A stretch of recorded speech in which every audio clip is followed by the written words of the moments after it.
রাতে কুয়েট উপাচার্যের পদত্যাগের দাবিতে শাহবাগ অবরোধ, সারা দেশে ক্লাস বর্জনের ডাক।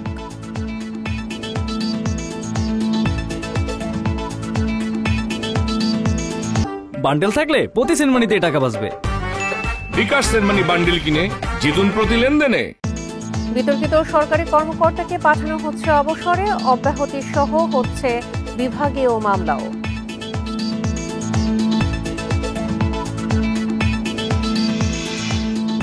স্টারলিংক ইন্টারনেটে আগ্রহ বাড়ছে, আবেদন যাচাই শেষে ইতিবাচক সাড়া বিটিআরসি।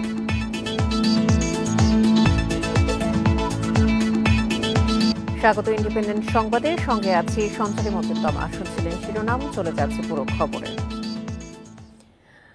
সারা দেশের সব শিক্ষা প্রতিষ্ঠানে ক্লাস বর্জনের আহ্বান জানিয়েছে কুয়েট শিক্ষার্থীদের সঙ্গে সংহতি জানানো সাধারণ ছাত্রছাত্রীরা। গতরাতে কুয়েট বাঁচাতে শাহবাগ ব্লকের কর্মসূচি থেকে এই আহ্বান জানানো হয়। খুলনা প্রযুক্তি বিশ্ববিদ্যালয়ের আন্দোলনরত শিক্ষার্থীদের সঙ্গে মিল রেখে প্রতীকী অনশনের ডাকও দিয়েছে তারা। এছাড়া বেলা ৩টায় ঢাকা বিশ্ববিদ্যালয়ের রাজু ভাস্কর্যের সামনে হবে বিক্ষোভ মিছিল। এর আগে মঙ্গলবার রাত 10টার দিকে টিএসসি থেকে মিছিল নিয়ে শাহবাগ মোড়ে অবস্থান নেন তারা, দেন কুয়েট উপাচার্যের পদত্যাগ দাবিতে স্লোগান। এই কর্মসূচিতে যোগ দেয় ঢাকা বিশ্ববিদ্যালয়ে বুয়েট ও ঢাকা কলেজের শিক্ষার্থীরা। 18 ফেব্রুয়ারি শিক্ষার্থীদের ওপর হামলার পর কুয়েটে তৈরি হয়েছে অচলাবস্থা। উপাচার্যের পদত্যাগ চেয়ে অনশনে রয়েছেন বিক্ষুব্ধরা।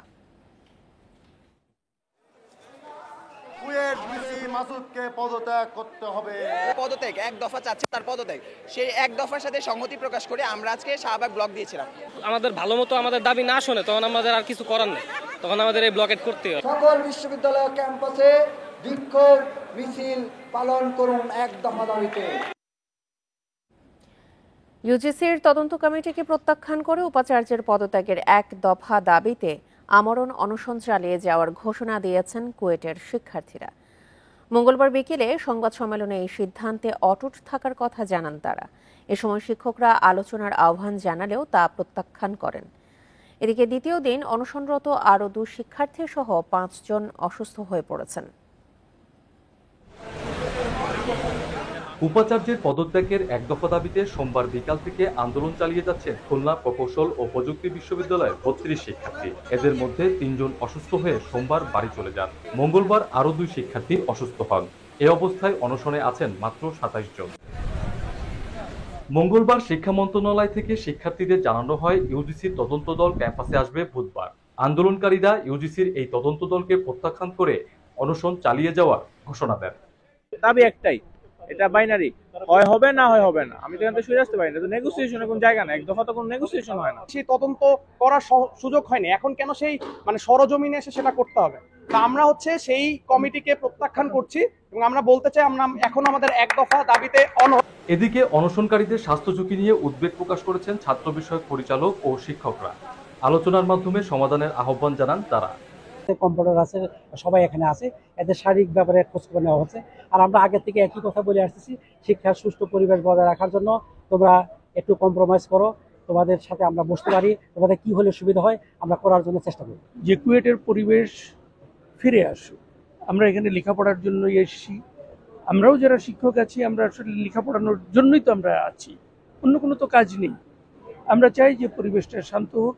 গত 18 ফেব্রুয়ারি ক্যাম্পাসের সংঘর্ষের ঘটনায় 37 জন শিক্ষার্থীকে বহিষ্কার করেছে বিশ্ববিদ্যালয় কর্তৃপক্ষ। আমাদেরই যারা এই সন্তান যারা এখানে। অভিজিৎ পাল, ইন্ডিপেন্ডেন্ট নিউজ, খুলনা। শিক্ষা মন্ত্রণালয়ের আশ্বাসে 6 দফা দাবিতে আন্দোলন স্থগিত করেছে পলিটেকনিক শিক্ষার্থীরা। মঙ্গলবার রাতে ঢাকা পলিটেকনিক ইনস্টিটিউটে এক সংবাদ সম্মেলনে কথা জানানো হয়। কারিগরি শিক্ষার্থীদের দাবির পরিপ্রেক্ষিতে শিক্ষা মন্ত্রণালয় একটি কমিটি গঠন করেছে, যা শিক্ষার্থীদের 6 দফা বাস্তবায়নের রূপরেখা প্রণয়নে কাজ করবে। এজন্য 3 সপ্তাহ সময় চেয়েছে মন্ত্রণালয়। তাদের প্রতি সমর্থন জানিয়ে সাময়িকভাবে আন্দোলন স্থগিত করা হয়েছে। এ সময় দেশের সব পলিটেকনিক ক্যাম্পাসের প্রশাসনিক ভবনের তালা খুলে দেওয়ার আহ্বান জানান শিক্ষার্থীরা। তবে দাবি আদায়ে বন্ধ থাকবে ক্লাস। দাবি পূরণ না হলে আবারও আন্দোলনের হুঁশিয়ারি দিয়েছেন শিক্ষার্থীরা। সকল পলিটেকনিক ইনস্টিটিউটের ভাইদেরকে আমরা অনুরোধ জানাচ্ছি যে সকল পলিটেকনিক ইনস্টিটিউট প্রশাসনিক ভবনে তালাবদ্ধ করেছেন তারা প্রশাসনিক ভবনে তালা উন্মুক্ত করে দেন এবং প্রশাসনিক কার্যক্রম ক্যাম্পাসে চালানোর সুযোগ করে দেন। মহানবীকে নিয়ে কটূক্তির অভিযোগে কোহিনূর কেমিক্যাল কারখানার এক কর্মকর্তাকে গ্রেপ্তার করেছে পুলিশ। তার বিচারের দাবিতে মঙ্গলবার দুপুর থেকে সন্ধ্যা পর্যন্ত 5 ঘণ্টা তিব্বত মোড়ে সড়ক অবরোধ করেন কারখানাটির কয়েকশো শ্রমিক। তাদের সাথে যোগ দেয় স্থানীয়রাও। পরে সেনাবাহিনী ও পুলিশের উপস্থিতিতে পরিস্থিতি নিয়ন্ত্রণে আসে। মহানবী হজরত মোহাম্মদ সাল্লাল্লাহু আলাইহি সাল্লামকে নিয়ে কটূক্তি করেছেন কোহিনূর কেমিক্যালের এক কর্মকর্তা। এমন খবরে মঙ্গলবার দুপুরে তেজগাঁওয়ে তিব্বত মোড়ের সামনে অবস্থান নেয় কারখানার শ্রমিকরা। তাদের অবরোধে পরে যোগ দেয় স্থানীয়রাও। এ সময় সড়কটিতে বন্ধ হয়ে যায় যান চলাচল। আন্দোলনরত শ্রমিকরা জানান, অফিসের এক পিয়নের সঙ্গে কথোপকথনের সময় কসমেটিক্স ডিপার্টমেন্টের প্রোডাকশন অফিসার বিধান বাবু মহানবীকে নিয়ে অবমাননাকর মন্তব্য করেন।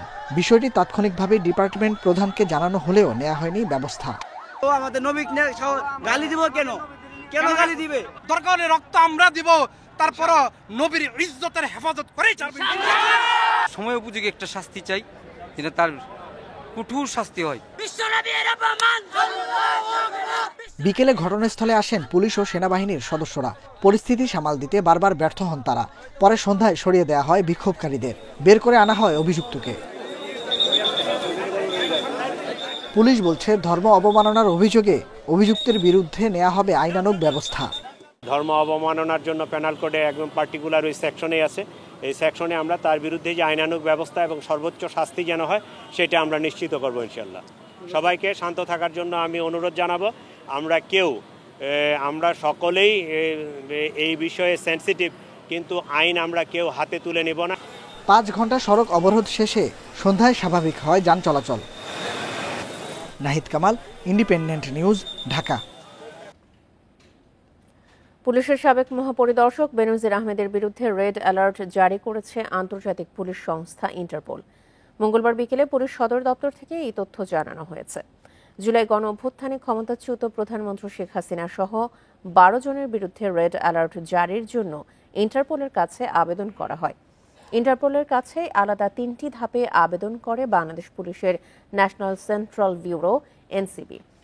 পুলিশ জানিয়েছে, শেখ হাসিনা সহ যে 12 জনের বিরুদ্ধে রেড অ্যালার্ট জারির আবেদন করা হয়েছে তাদের মধ্যে বেনজিরের বিরুদ্ধে করা আবেদনে আর্থিক অপরাধের অভিযোগ তুলে ধরা হয়েছে। অন্যদের বিরুদ্ধে করা আবেদনে মানবতাবিরোধী অপরাধে জড়িত থাকার তথ্য উপাত্ত যুক্ত করা হয়েছে। এদিকে ইন্টারপোলের ওয়েবসাইটে বেনজির আহমেদের ছবি ও তথ্য মোস্ট ওয়ান্টেড তালিকায় এখনও দেখা যায়নি।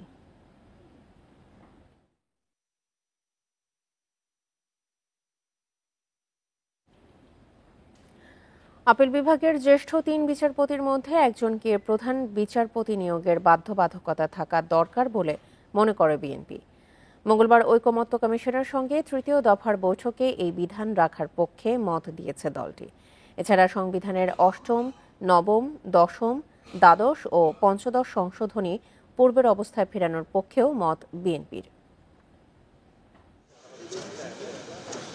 ঐক্যমত্য কমিশনের সঙ্গে বৈঠক করতে মঙ্গলবার সকাল 11টায় সংসদের এলডি হলে আসে বিএনপির 4 সদস্যের প্রতিনিধি দল।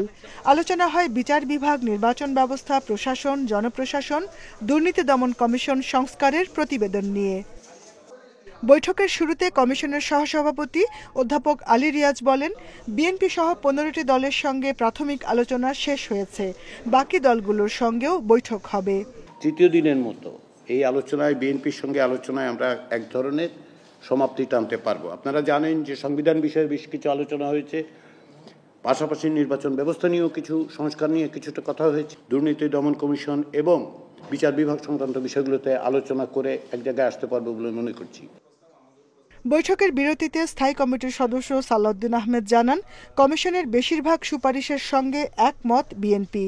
তবে প্রধান বিচারপতি হিসেবে আপিল বিভাগের জ্যেষ্ঠ 3 বিচারপতির মধ্যে একজনকে নিয়োগের বিধান রাখার সুপারিশ দলটির। জুডিশিয়ারির ক্ষেত্রে এই অপশনটা এই জন্যই দিয়েছি, in case of doctrine of necessity এমন হতে পারে যে যিনি next immediate senior chief justice হলে সেই ক্ষেত্রে যদি রাষ্ট্রের মধ্যে এমন কিছু পরিস্থিতি দেখা যায় যে সেই ব্যক্তির সম্পর্কে যথেষ্ট রিজার্ভেশন আছে বা তর্ক বিতর্ক আছে, তখন অ্যাটলিস্ট যাতে একটা অপশন থাকে বিচার বিভাগের। বৈঠক শেষে আবারও কথা বলেন সালাউদ্দিন আহমেদ, জানান বিচার বিভাগের পূর্ণ স্বাধীনতায় বিশ্বাসী বিএনপি। সুপ্রিম কোর্টে আলাদা সচিবালয় প্রতিষ্ঠার উদ্যোগ বাস্তবায়নে অঙ্গীকারবদ্ধ তার দল। বিচার বিভাগের স্বাধীনতা নিশ্চিত করার জন্য অঙ্গীকারাবদ্ধ। Jahanara Parvin, Independent News, Dhaka. আরও কিছু বিতর্কিত সরকারি কর্মকর্তাকে বাধ্যতামূলক অবসরে পাঠানো হচ্ছে। বিতর্কিত 3টি জাতীয় নির্বাচনে অতি উৎসাহী ভূমিকা রাখা সহ নানা অনিয়মে জড়িত শতাধিক কর্মকর্তার বিরুদ্ধে ব্যবস্থা নিচ্ছে সরকার। ধাপে ধাপে তাদের বিষয়ে তদন্ত শেষে দ্রুতই শাস্তিমূলক ব্যবস্থা নিচ্ছে জনপ্রশাসন মন্ত্রণালয়। ছাত্র জনতার গণঅভ্যুত্থানের মুখে গত 5 আগস্ট পতন হয় স্বৈরাচার হাসিনা সরকারের। বিগত 16 বছরের স্বৈর শাসনের অন্যতম সহযোগী প্রশাসনের অনেক কর্মকর্তাই মাঠ থেকে সর্বোচ্চ পর্যায়ে নানা বিতর্কিত কর্মকাণ্ডে জড়িত ছিল। এদের প্রত্যক্ষ সহযোগিতায় অনুষ্ঠিত হয় 2014 সালের একচেটিয়া, 2018 সালের রাতের ভোট আর 24-এর ডামি নির্বাচন। সরকার এরই মধ্যে বিতর্কিত নির্বাচনের দায়িত্বে থাকা ডিসিদের 22 জনকে বাধ্যতামূলক অবসরে পাঠিয়েছে, ওএসডি করেছে আরও 43 জনকে। নির্বাচনে বিতর্কিত ভূমিকা থাকা বাকি শতাধিক কর্মকর্তার তদন্ত চলছে। যাদের অতি উৎসাহী ভূমিকা পাওয়া যাবে তাদেরকে বাধ্যতামূলক অবসরে পাঠানো হবে। সেই সঙ্গে হবে বিভাগীয় মামলা। অনিয়মের অভিযোগ আসা অনেক কর্মকর্তার বিরুদ্ধে চলবে দুদকের তদন্ত। গোয়েন্দা সংস্থার কাছে তাদের পুরো তালিকা পাঠিয়ে দিয়েছি। এই রিপোর্টটা আসার পরে কার কতটুকু আনুপাতিক হারে ওভার অ্যাক্ট ছিল সেটা বিবেচনা করে ব্যবস্থা নেওয়া হবে। বিশেষজ্ঞরা বলছেন, বিতর্কিত কর্মকাণ্ডে জড়িতদের শুধু বাধ্যতামূলক অবসর বা ওএসডি করলেই হবে না, বিচারের আওতায়ও আনতে হবে। চাকরিচ্যুতি তার আসা যায় না, তার দরকারটা হলো পানিশমেন্ট। যে নিজস্ব আইনি প্রক্রিয়া ভায়োলেট করে যারা যারা নির্বাচনকে প্রভাবিত করেছে তাদের যদি যথেষ্ট প্রমাণ পাওয়া যায় সেই প্রমাণ সাপেক্ষে তাদের বিচার হওয়া দরকার। সংশ্লিষ্টরা বলছেন, অপরাধীদের শাস্তি নিশ্চিত করতে হবে, কিন্তু নির্দোষ কোনো কর্মকর্তা যেন শাস্তি না পায় সেদিকে খেয়াল রাখতে হবে। অতি উৎসাহী হয়ে যদি কেউ কিছু করে থাকে যেটা সাধারণ জনগণের বিপক্ষে গেছে, সুষ্ঠু ভোটের বিপক্ষে গেছে, তাদের বিরুদ্ধে জনপ্রশাসন যদি কোনো ব্যবস্থা নেয় সেটা তো যুক্তিযুক্ত হবে এবং আমি সমীচীন বলেই মনে করি। ইউএনও এবং এসিল্যান্ডের দায়িত্বে থাকা অবস্থায় বিতর্কিত কর্মকাণ্ডে জড়িত কর্মকর্তাদেরও তালিকা করছে জনপ্রশাসন মন্ত্রণালয়। বিশেষজ্ঞরা বলছেন, দেশের স্থিতিশীলতার জন্য সবার আগে প্রশাসনে পুরোপুরি শৃঙ্খলা ফেরাতে হবে। আর এর জন্য চাকরির বিধি বহির্ভূত কর্মকাণ্ডের সাথে যারা জড়িত ছিল তাদের বিরুদ্ধে নিতে হবে কঠোর ব্যবস্থা। সেই সঙ্গে মেধার ভিত্তিতে পদোন্নতি, পদায়ন ও বদলি করতে হবে। নূরে আলম, ইন্ডিপেন্ডেন্ট নিউজ, ঢাকা। দুর্যোগেও সচল রাখতে সক্ষম স্টারলিংকের ইন্টারনেট সেবা নিয়ে বাড়ছে আগ্রহ। ইতিমধ্যে প্রতিষ্ঠানটির বাণিজ্যিক সেবার লাইসেন্স চেয়ে করা আবেদন পর্যালোচনা শেষ করেছে নিয়ন্ত্রক সংস্থা বিটিআরসি।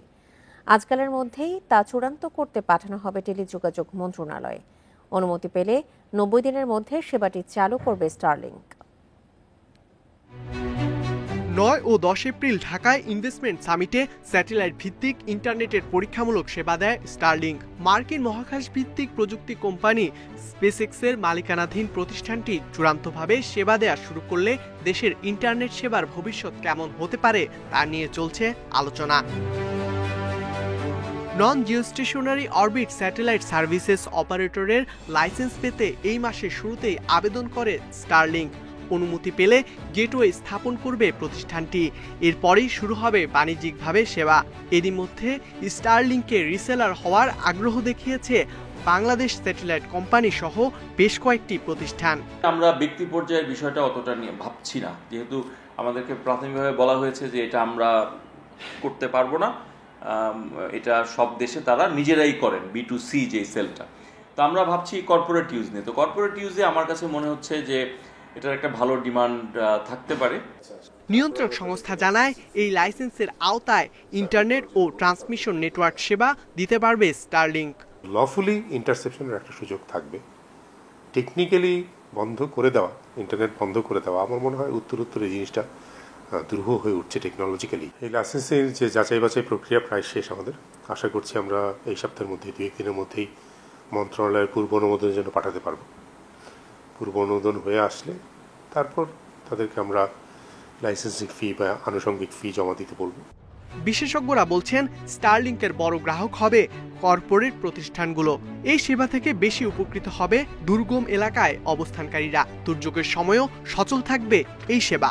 বাণিজ্যিকভাবে চিন্তা করলে যাদের ভালো ইন্টারনেট সেবা হয় তারা আসলে স্টারলিংকের দিকে যাবে না, তারা এটাই ব্যবহার করবে। কাজে আইএসপি যদি ভালো সেবা দেয়, মোবাইল ইন্টারনেট যদি ভালো সার্ভিস মানুষ পায়, তাহলে এইসব জায়গায় গেলে ইন্টারনেটের খুব বেশি বিজনেস কেস নাই। তবে হ্যাঁ, অনেকে হয়তো রিডান্ডেন্ট লিঙ্ক হিসেবে, বিকল্প হিসেবে, ফলব্যাক নেটওয়ার্ক হিসেবে স্টারলিং ব্যবহার করবে শহরে, অনেক জায়গায়, অনেক কর্পোরেটগুলো। এর সবচেয়ে বড় উপকারিতা হবে হচ্ছে একটু দুর্গম এলাকাগুলো। দেশের ইন্টারনেট সেবার মান উন্নয়নে প্রতিযোগিতা বাড়াবে স্টারলিংক, এমন মন্তব্য বিশ্লেষকদের। ইকরামুল কবির, ইন্ডিপেন্ডেন্ট নিউজ, ঢাকা। ঢাকা উত্তর সিটি কর্পোরেশনকে মশামুক্ত করতে এবার দায়িত্ব দেওয়া হচ্ছে সেনাবাহিনীকে। আগাম প্রস্তুতি হিসেবে সরকারি ও বেসরকারি প্রতিটি হাসপাতালে রাখা হবে আলাদা ডেঙ্গু ইউনিট। সিটি কর্পোরেশনের প্রতিটি ওয়ার্ডে ডেঙ্গু শনাক্তের পরীক্ষা করা যাবে বিনা পয়সায়। মঙ্গলবার সকালে সংবাদ সম্মেলন করে এসব তথ্য জানান ডিএনসিসির প্রশাসক। আসছে বর্ষা, এই সময় ডেঙ্গুর প্রকোপ বৃদ্ধির আশঙ্কা রয়েছে। ফলে আগে থেকেই নড়েচড়ে বসেছে ঢাকা উত্তর সিটি কর্পোরেশন ডিএনসিসি। সকালে ডিএনসিসির কার্যালয়ে বিভিন্ন হাসপাতালের প্রতিনিধিদের সঙ্গে মতবিনিময় করেন প্রশাসক। গতবার বা তার আগের বার বিশেষ করে দেখেছি যে রোগীরা কোথায় যাবে না যাবে এটা বুঝতে পারেন না এবং কি করবে এটা বুঝতে পারেন না। সেই জন্য কাউন্সিলিং একটা গুরুত্বপূর্ণ বিষয়। আমরা ভয় পাচ্ছি যে এইবারের সিভিয়ারিটি বোধহয় আরো খারাপ হবে। হাসপাতালে একটি মশা উঠছে, সেই মশাটি ডেঙ্গু পজিটিভ। এটাতে কি মিন করে হচ্ছে যে আপনি হাসপাতালে যে ডেঙ্গু রোগীটি রেখেছিলেন সেই ডেঙ্গু রোগীটি ওপেন। প্রশাসক অভিযোগ করেন, মশক নিধনের দায়িত্ব পেয়ে বেসরকারি প্রতিষ্ঠান দুর্নীতি করেছে। রয়েছে সিটি কর্পোরেশনের অব্যবস্থাপনা, কীটনাশক সংগ্রহে দুর্নীতির অভিযোগও। মশা মারতে আমরা কামান দাগাচ্ছি, সেই কামান ঠিকমতো দাগানো হচ্ছে কিনা সেই জন্য আবার লোক নিয়োগ করছি, সেই লোক ঠিকমতো কাজ করছে কিনা সেই জন্য এখন আবার আর্মি নিয়োগ করছি। আমরা কতজনকে কন্ট্রোল করব? যে থার্ড পার্টি দিয়ে আমরা মশার ওষুধগুলো ছিটাতাম, আমরা সিদ্ধান্ত নিয়েছি তাদেরকে দিয়ে আর এই কাজটি করাবো না। আমরা এবার আর্মিদেরকে দিয়ে, বিএমটিএফকে দিয়ে আমরা এই কাজটি করাবো। এসব প্রতিরোধে এবার মশার ঔষধ ছিটানো থেকে শুরু করে মশক নিধন কার্যক্রম দেখভালের দায়িত্ব দেওয়া হয়েছে বাংলাদেশ সেনাবাহিনীকে। প্রতিটি হসপিটালে একটা ডেডিকেটেড ডেঙ্গু ইউনিট আমরা করাতে চাই। তো সেই ক্ষেত্রে আপনারা প্রস্তুত কিনা আপনারা আমাদেরকে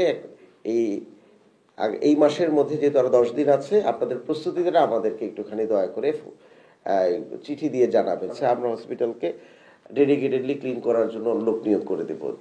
ডিএনসিসি জানায়, আগামী সপ্তাহ থেকে উত্তর সিটিতে বিভিন্ন নির্মাণাধীন ভবনে সচেতনতামূলক প্রচার করা হবে। পরে চালু হবে জরিমানা সহ জোরালো অভিযান। Arafatur Rahman, independent News, Dhaka. কক্সবাজারের মাতারবাড়িতে দেশের প্রথম গভীর সমুদ্র বন্দর নির্মাণের জন্য জাপানি প্রতিষ্ঠানের সাথে চুক্তি করেছে সরকার। মঙ্গলবার সকালে রাজধানীর একটি হোটেলে জাপানি প্রতিষ্ঠানের সঙ্গে এই চুক্তি করে চট্টগ্রাম বন্দর কর্তৃপক্ষ। আগামী 4 বছরের মধ্যে একটি কন্টেইনার জেটি এবং একটি মাল্টিপারপাস জেটি সহ টার্মিনাল নির্মাণ হবে। এতে তুলনামূলক কম খরচে আমদানি রপ্তানি বাণিজ্যে পণ্য পরিবহন সম্ভব হবে। কক্সবাজারের মাতারবাড়িতে নির্মিত হচ্ছে দেশের প্রথম গভীর সমুদ্র বন্দর। উন্নত প্রযুক্তি ও আন্তর্জাতিক মানের অবকাঠামো সুবিধা সহ প্রকল্পটি অর্থায়ন করবে জাপানি উন্নয়ন সংস্থা জাইকা।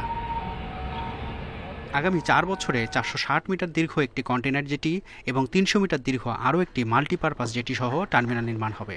মঙ্গলবার জাপানের পেন্টা ওশিয়ান এবং থোয়া কর্পোরেশনের সঙ্গে এ বিষয়ে চুক্তি সই হয়। জানানো হয় 2029 সালের মধ্যে প্রকল্পটির প্রথম ধাপের নির্মাণ কাজ শেষ হবে। সমুদ্র বন্দরে পুরো প্রকল্পের ব্যয় ধরা হয়েছে প্রায় 24,300 কোটি টাকা। 2030 সালের শুরুতে গভীর সমুদ্র বন্দরটির বাণিজ্যিক ব্যবহার শুরু হবে বলে আশা করা হচ্ছে। মাতারবাড়ি সমুদ্র বন্দর চালু হলে এটি বাংলাদেশের সাথে আন্তর্জাতিক বাজারে সংযোগ স্থাপনে সহায়তা করবে। এতে বাংলাদেশের সক্ষমতা বাড়বে, পাশাপাশি বিদেশি বিনিয়োগ বাড়াতেও সহায়তা করবে। সংশ্লিষ্টরা বলেন, বন্দরটি নির্মিত হলে দক্ষিণ এশিয়ায় বাংলাদেশের অবস্থান আরও দৃঢ় হবে, বাড়বে আন্তর্জাতিক বাণিজ্যের সক্ষমতা। 30-এর মধ্যে Matarbari port will be functional মানে এখানে আমাদের যে কার্যক্রম আছে সেটা যেটা আমরা বলি মাদারশিপ, বড় জাহাজগুলো ভিড়তে পারবে, যেখানে আপনার লাইটারেজের দরকার হবে, অটোমেটেড করে ফেলতে পারি বেশিরভাগ ক্ষেত্রে, তাহলে পোর্ট এফিসিয়েন্সি বাড়বে।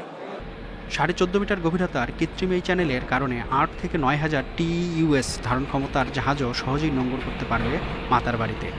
এই বন্দর বাংলাদেশকে বাণিজ্যিক হাবে পরিণত করবে বলেও জানান নৌ পরিবহন উপদেষ্টা। Mehedi Hasan, independent news. মৌসুমের শুরু থেকেই খোলা বাজারে ধানের দাম ছিল বেশি। এতে সরকারি গুদামে আমন ধান চাল দিতে গিয়ে বড় অঙ্কের লোকসান গুনতে হয়েছে মিলার ও চাষিদের। খাদ্য বিভাগের কর্মকর্তারাও বলছেন, দর বেশি থাকায় নেতিবাচক প্রভাব পড়েছে সরকারি সংগ্রহ কর্মসূচিতে। সরকারি গুদামে 33 টাকা কেজি দরে ধান, 46 টাকায় আতপ ও 47 টাকা দরে সেদ্ধ চাল কেনার সিদ্ধান্ত খাদ্য অধিদপ্তরের। 10 লাখ টন আমন ধান চাল সংগ্রহের কার্যক্রম শুরু হয় নভেম্বরের শেষ দিকে। বগুড়ার ব্যবসায়ীদের দাবি, 28 ফেব্রুয়ারি পর্যন্ত সরকারি গুদামে 6,35,000 টন আমন ধান চাল দিতে গিয়ে চাষি আর মিলারদের লোকসান হয়েছে অন্তত 330 কোটি টাকা। সরকার যে চালটা বিদেশ থেকে আনতেছে, দেশের অর্থনৈতিক ঘাটতি হচ্ছে এবং আমাদের মতো মিল মালিকেরাও মনে করেন ক্ষতিগ্রস্ত হতে পড়তেছে, মিল বন্ধ। এখান থেকে সরকারে বেরোয় আসতে হলে আমাদের মতো মিল মালিককে ভর্তুকি দিতে হবে, কৃষককে ভর্তুকি দিতে হবে। সরকার আমন মৌসুমে যখন চাল ক্রয় করছে ওই সময় 47 টাকা রেট দিছিল, কিন্তু আমরা কোনো সময় 47 টাকা পাই নাই, 48 টাকা ক্রয় করছি, আর খুচরা বাজারে এর চেয়ে বেশি ছিল।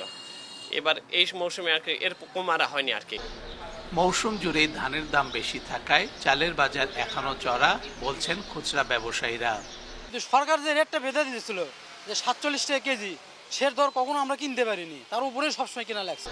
সরকারি গুদামে ধান চাল মজুতের সবচেয়ে বড় ভূমিকা রাখে উত্তরাঞ্চল, কিন্তু খোলা বাজারে বেশি দাম পাচ্ছেন চাষিরা, তাই কম দামে গুদামে দিতে আগ্রহ কম। এতে লক্ষ্য পূরণ হচ্ছে না বলছেন খাদ্য কর্মকর্তা। ওটাকে ময়েশ্চার ফ্রি করে আনতে গেলে দেখা যাচ্ছে যে দামের পার্থক্য হয়ে যাচ্ছে। তারা আমাদের এখানে যে মূল্য পাচ্ছে তার চেয়ে বাজারে বেশি পাচ্ছিল, বাজারে লাভবান হয়েছে, এই জন্য তারা গুদামের ধান দিতে আগ্রহী হয়নি। খাদ্য অধিদপ্তরের হিসেবে আমন মৌসুমে দেশে চাল দেওয়ার সক্ষমতা ছিল 12,504টি মিলের, কিন্তু লোকসান হয় চুক্তি করেনি 4,140টি চাল কল। এবারও লোকসানের আশঙ্কায় সরকারের সাথে চুক্তি করেনি তারা। Hasibur Rahman, independent news, Bogura. কক্সবাজারে কাজের সন্ধানে গিয়ে নিখোঁজ 6 শ্রমিককে উদ্ধার করেছে পুলিশ। নিখোঁজের 6 দিন পর মঙ্গলবার রাতে টেকনাফের রাজারছড়া এলাকা থেকে তাদেরকে উদ্ধার করা হয়। তারা সবাই সিলেটের জকিগঞ্জের বাসিন্দা। পুলিশ জানায়, নিখোঁজদের মোবাইল ট্র্যাকিং করে অবস্থান শনাক্ত করা হয়। পরে রাজারছড়া এলাকার একটি বাড়ি থেকে তাদের উদ্ধার করা হয়। শ্রমিকরা জানান, কক্সবাজারে কাজ দেওয়ার কথা বলে এক ব্যক্তি তাদেরকে সাগর পথে মালয়েশিয়া পাচার করতে চেয়েছিলেন। এই ঘটনায় কাউকে আটক করতে পারেনি পুলিশ, তবে অপহরণের সঙ্গে জড়িতদের ধরতে অভিযান অব্যাহত রেখেছে আইন শৃঙ্খলা বাহিনী।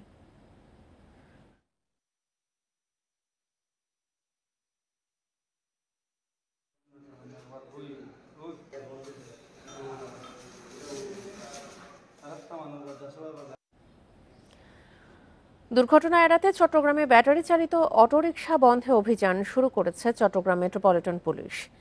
গেল 3 দিনে 800 অটোরিকশা আটক করা হয়েছে বলে দাবি পুলিশের। এমন অভিযানে খুশি সাধারণ মানুষ, তবে হঠাৎ শুরু হওয়া এমন ধরপাকড়ে ক্ষোভ জানিয়েছে ব্যাটারি চালিত রিকশা চালকরা। চট্টগ্রামের মনসুরাবাদে পুলিশের ডাম্পিং স্টেশন এটি। বিশাল মাঠে রাখা হয়েছে আটক করা ব্যাটারি চালিত রিকশা। মঙ্গলবার পর্যন্ত 3 দিনে নগরের প্রধান সড়কে অভিযান চালিয়ে প্রায় 800 রিকশা আটক করে পুলিশ। তারা জানায়, মূল সড়কে দুর্ঘটনার বড় কারণ এই ব্যাটারি চালিত বাহন। তাদের দৌরাত্ম্য কমাতেই অভিযান। যে স্ট্রাকচারটা, সেটা এই কারণে অ্যাক্সিডেন্ট আসলে বেশি হয়, সেটা ওয়েল ডিজাইন না। তো এই কারণেই হচ্ছে আপনার আমরা এটা যেহেতু অবৈধ, এই কারণে আমরা ওদেরকে মূল রোডগুলোতে আসতে দেই না। তো আমাদের ড্রাইভ আসলে চলমানই ছিল, তো যেহেতু অ্যাক্সিডেন্ট হয়েছে এটা আরও জোরদার করা হয়েছে। পুলিশের এমন তৎপরতায় খুশি নগরবাসী। তারা বলছেন, এসব রিকশার বেশিরভাগ চালক কম বয়সী এবং অদক্ষ। এতে ঝুঁকি বেড়েছে দুর্ঘটনার। ব্যাটারি চালিত রিক্সাগুলো কি হয়, গাড়ি পাকে পাকে ঢুকাই দেয়, গাড়ির কোনো সিগন্যাল মানে না, তারপরে ডাইরেক্ট একদম সোজা ঢুকাই দেয়। ওরা ছোট ছোট বাচ্চা দিয়ে প্লাস এই 8 বছর 9 বছরের বাচ্চাগুলো দিয়ে ওরা যে গাড়িগুলো চালায়, ওরা শুধু একটু ফিকআপ আর ব্রেকটা ধরতে পারলে হবে, ওরা গাড়ি দিয়ে দিচ্ছে। তবে এসব অভিযানের ফল টেকসই হবে না বলে মনে করেন নগর পরিকল্পনাবিদরা। দীর্ঘমেয়াদী সুফল পেতে ব্যাটারি ও যন্ত্রাংশ আমদানির লাগাম টানার তাগিদ তাদের। উচ্চ মূলে স্টপ করতে হবে, আমদানি বন্ধ, তার যন্ত্রপাতি পাওয়ার টাকা আনঅ্যাভেলেবল করে দেওয়া। এইভাবে ক্রমে একবার যদি ঢুকে গেছে একটু সময় নিয়ে এই মানুষগুলিকে পুনর্বাসিত করার ব্যবস্থা করতে হবে। চট্টগ্রামে ব্যাটারি চালিত রিকশার সংখ্যা নিয়ে কোনো হিসাব নেই। Ahsan Riton, Independent News, Chattogram. নির্মাণের 1 বছর পরও চালু হয়নি বরিশালের 200 শয্যার শিশু হাসপাতাল। জনবল নিয়োগ না হওয়া ও বিদ্যুতের সাবস্টেশন নির্মাণ না হওয়ায় এই অবস্থা। এসব কারণে বরিশাল মেডিকেল কর্তৃপক্ষের কাছে ভবন হস্তান্তর করতে পারছেন না ঠিকাদার। বরাদ্দ পেলে শিগগিরই বাকি কাজ শেষ করার আশায় গণপূর্ত বিভাগ। বরিশালের আমানতগঞ্জ এলাকায় নতুন 200 শয্যার শিশু হাসপাতাল। গত বছরের মার্চে ভবন নির্মাণ শেষ হলেও এখনও চালু হয়নি হাসপাতালটি। হাসপাতালটি চালু হলে পরিচালনার দায়িত্বে থাকবে শেরেবাংলা মেডিকেল কলেজ। তারা বলছে হাসপাতাল চালাতে প্রয়োজন 350 জন কর্মকর্তা কর্মচারী, অথচ একজনও নিয়োগ দেওয়া হয়নি। এছাড়া নির্মাণ হয়নি বিদ্যুতের আলাদা সাব স্টেশনও। এটার জন্য কোনো জনবল আমাদের নাই, তো ঠিক লাগে এগুলো একটা প্রসেসে হয়তো গভর্নমেন্ট দিবে। বাট তারপরে আমি যখন পিডব্লিউর সাথে যোগাযোগ করলাম, তো ওদের এখানে সাব স্টেশনটা এখনো বসানো হয় নাই। তো সাব স্টেশন না বসলে তো আমি কিছুই করতে পারবো না। হাসপাতাল চালু না হয় বরিশাল মেডিকেলের শিশু ওয়ার্ডকে বাড়তি চাপ নিতে হচ্ছে। আমাদের এখানে হসপিটালে বর্তমানে সবচেয়ে বেশি গ্যাদারিংয়ের জায়গাটি হচ্ছে শিশু বিভাগ, যেখানে আনুমানিক আপনার জরুরি বিভাগেই প্রায় গড়ে 600 থেকে 650 প্রতিদিন বাচ্চা ট্রিটমেন্ট নিচ্ছে। ঠিকাদার বলছে ভবনের কাজ শেষ হলেও কর্তৃপক্ষ তা বুঝে নিচ্ছে না। অবহেলায় পড়ে থাকায় চালুর আগেই চুরি হচ্ছে অনেক মালামাল। সিকিউরিটি অভাব থাকার কারণে মালগুলো অনেক সময় বিভিন্ন সময় চুরি হওয়ার সম্ভাবনা থাকে। তো আমরা কাজটা যত তড়িঘড়ি চেষ্টা করেছি যে কাজ করে গণপূর্ত অধিদপ্তরের আমরা এটা হ্যান্ড ওভার করবো, তারা এখন আমাদের কাছ থেকে নিচ্ছে না। গণপূর্ত বিভাগ বলছে বরাদ্দের অভাবে বাকি কাজ করা যাচ্ছে না। বিষয়টি মন্ত্রণালয়ে জানানো হয়েছে বলে জানান কর্মকর্তারা। স্বাস্থ্য বিষয়ক ব্যাপার নিয়ে যারা ডিল করে থাকেন মন্ত্রণালয়ের সাথে, তাদেরকেও আমরা জানিয়েছি যে দ্রুততার সহিত আমাদেরকে যদি এই বরাদ্দের ব্যবস্থা করে দেওয়া হয় এবং আমরা যদি সাবস্টেশন এবং জেনারেটরের ব্যবস্থা করতে পারি, তাহলে আমাদের সকল কাজ সম্পন্ন হয় এবং হাসপাতাল ব্যবহারের জন্য উপযোগী করা যায়। 2017 সালে হাসপাতাল ভবন নির্মাণ শুরু হয়ে 2019 সালে শেষ হওয়ার কথা ছিল, তবে নানা জটিলতায় কয়েক বছর দেরি হয়। Independent news. অল্প জায়গায় কম খরচে পেঁয়াজ সংরক্ষণের জন্য ফরিদপুরে দিন দিন জনপ্রিয় হচ্ছে এয়ারফ্লো মেশিন। 100 থেকে 300 বর্গফুট জায়গায় এই যন্ত্র বসিয়ে সংরক্ষণ করে যাচ্ছে কয়েকশো মন পেঁয়াজ। তাই কৃষিযন্ত্র হিসেবে একে বেছে নিচ্ছেন চাষিরা। পেঁয়াজের পচন ঠেকাতে এবং ঘাটতি মোকাবেলায় সরকারিভাবে এবছর 17টি জেলায় 4000 মেশিন দেওয়া হবে। দেশে পেঁয়াজ উৎপাদনে দ্বিতীয় শীর্ষ জেলা ফরিদপুর। 9টি উপজেলার অধিকাংশ মাঠ জুড়ে আবাদ হয় পেঁয়াজ। এর মধ্যে সালথা ও নগরকান্দার প্রত্যেক চাষি কম বেশি 200 থেকে 1000 মন পেঁয়াজ উৎপাদন করেন। সাধারণত সারা বছর ঘরের মাচায় সংরক্ষণ করা হয় পেঁয়াজ, কিন্তু প্রচণ্ড গরম আর খারাপ আবহাওয়ায় সহজেই নষ্ট হয়ে যায় কষ্টের ফসল। গেল 3 বছর ধরে জেলায় এয়ারফ্লো বা ব্লোয়ার মেশিন ব্যবহারে স্বস্তি মিলেছে কৃষকের। 100 থেকে 300 বর্গফুট জায়গায় এই যন্ত্র বসিয়ে সংরক্ষণ করা যাচ্ছে কয়েকশো মন। পাকা মেঝে থেকে সামান্য উঁচুতে বাঁশের মাচা বসিয়ে রাখা হয় পেঁয়াজ, মাঝখানে বসানো হয় যন্ত্রটি। 6 ইঞ্চি উঁচু আর কি, এটা ইট দিয়া পরে এটা বাড়ি দিয়ে এরপরে মাছল বিছিয়ে মানে মাঝখানে মেশিনে বসায় পরে কি ডালছি শুধু। আমি উপকার পাইছি এবং আমি অনেক লোকজন আমাদের কাছ থেকে যারা বীজ নেয় পেঁয়াজ করে তাদেরকেও আমি পরামর্শ দিচ্ছি এই ব্লোয়ার ফ্যানতে রাখার জন্য। পেঁয়াজ তো মনে করে যে পয়সা দেওয়ার কারণে আমরা রাখতে পারি না, আর এভাবে যদি থাকে আমাদের পেঁয়াজ ইনশাল্লাহ ফলন বেশি হবে আর পেঁয়াজ আমরা সাপ্লাই দিতে পারবো বেশি। চাষিদের মধ্যে চাহিদা বাড়ায় এয়ারফ্লো মেশিনের উৎপাদনে ঝুঁকছে স্থানীয় কৃষিযন্ত্র তৈরির কারখানাগুলো। সরকারিভাবেও মেশিন সরবরাহের উদ্যোগ নেওয়া হচ্ছে। এই বছরে মানে যে টার্গেট ছিল টার্গেটের তুলনায় 4 গুণ বেশি চাহিদা, আমরা দিয়ে সময় পাইতেছি না।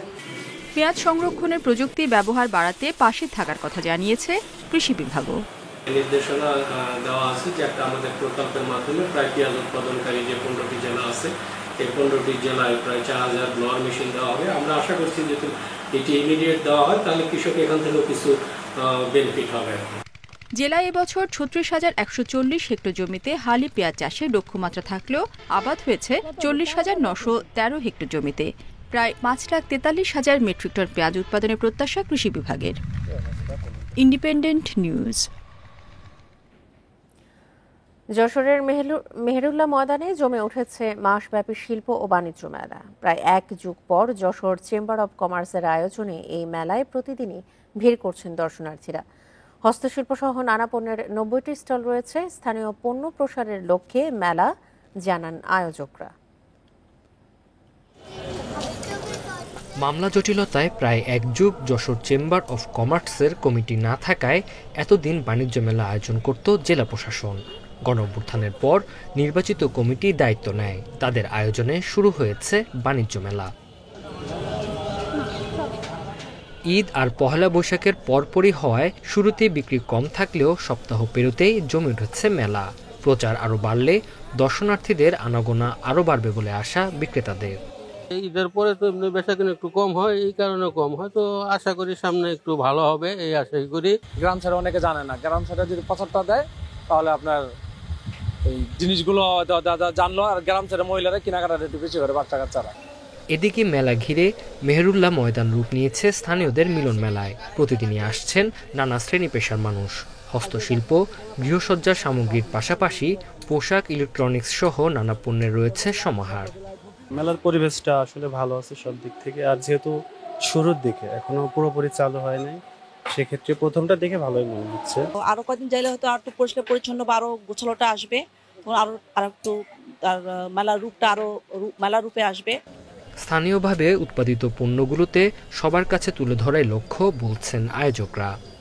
উদ্বোধনের পরে আমরা চেষ্টা করছি এই সপ্তাহের মধ্যে মেলার পূর্ণাঙ্গ রূপ যাতে ফিরে পাই সেই ব্যবস্থা আমরা করছি, এবং আমরা অন্যান্য যে সমস্ত উৎপাদিত পণ্য আছে সেই সমস্ত উৎপাদিত পণ্যের মালিক যারা আছে তাদেরকে আহ্বান জানাচ্ছে। মেলায় এবার মোট স্টল রয়েছে 90টি। 12 এপ্রিল থেকে শুরু হওয়া মেলা চলবে আগামী 12 মে পর্যন্ত। Independent news. আর এই ছিল এখনকার মতো ইন্ডিপেন্ডেন্ট সংবাদে। এছাড়া ইন্ডিপেন্ডেন্ট টেলিভিশনের সব খবর আরও বিস্তারিত জানতে চোখ রাখুন ফেসবুক, ইউটিউব এবং এক্সে। ধন্যবাদ সবাইকে। আমন্ত্রণ পরের আয়োজন।